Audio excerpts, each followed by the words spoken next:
Nakatanggap ng reklamo ang Korte Suprema tungkol sa pahayag ni Vice President Sara Duterte na huhukayin ito ang labi ni dating Pangulong Ferdinand Marcos. Bukod yan, may nakabinbin pa palang disbarment case laban sa bise dahil sa pananapak nito sa isang Davao City Sheriff noong 2011. Nakatutok si Chino Gaston.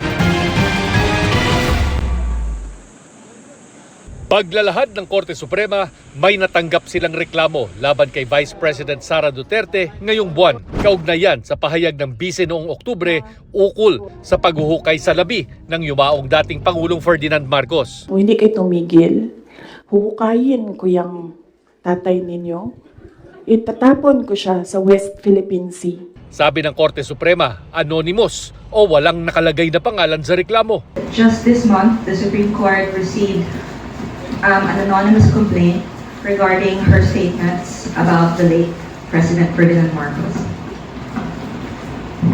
And how has the Supreme Court acted on that anonymous complaint? There's no action yet for the moment. Sabi pa ng Korte Suprema, may nakabimbing pang disbarment case laban kay Duterte. Inihain ito noong 2011, panahong mayor pa ng Davao si VP Sara. Kaugnay ito sa kanyang pananapak kay Davao City Sheriff Abby Andres na nagpapadupad ng demolition order sa mga informal settlers ng lungsod. Ayaw sa... Bakit parang natagalan ito? I'm not very informed about what happened in the case, but I know that there were a lot of pleadings and procedure that happened. So pag disbarment case, it's really on a case-to-case basis. Hindi naghain noon ng reklamo si Andres laban kay Duterte, pero na-reprimand siya ng ombudsman matapos ireklamo ng Sheriff's Confederation of the Philippines. Nag-issue naman ng public apology si Duterte halos isang taon matapos ang insidente, pero matagal na raw siyang personal na nakapag-sorry noon kay Andres. Wala pa mangyog ko ever publicly na nag-sorry.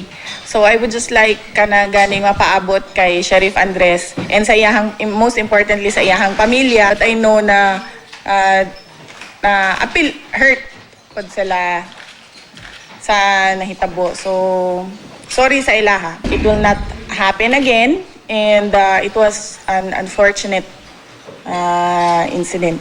Sa ilalim ng rules of court, bukod sa pwedeng ihain ng disbarment complaint sa Korte Suprema o sa Integrated Bar of the Philippines, pwede ding motu proprio o sa sariling aksyon suriin ng Korte Suprema ang asal at mga aksyon ng isang abogado. Kaya tinanong din ang Korte Suprema kung may aksyon itong gagawin sa mga panibagong pahayag na binitawan ni VP Sara kay Pangulong Marcos. It's always possible that the Supreme Court can take cognizance of anything that's publicly known. But usually, it's usually by complaint. So we'll wait and see what the court has or what the court will do with that. Sinusubukan pa naming kunan ng pahayag ang kampo ng Vice Presidente. Para sa GMA Integrated News, Chino Gaston nakatutok, 24 oras.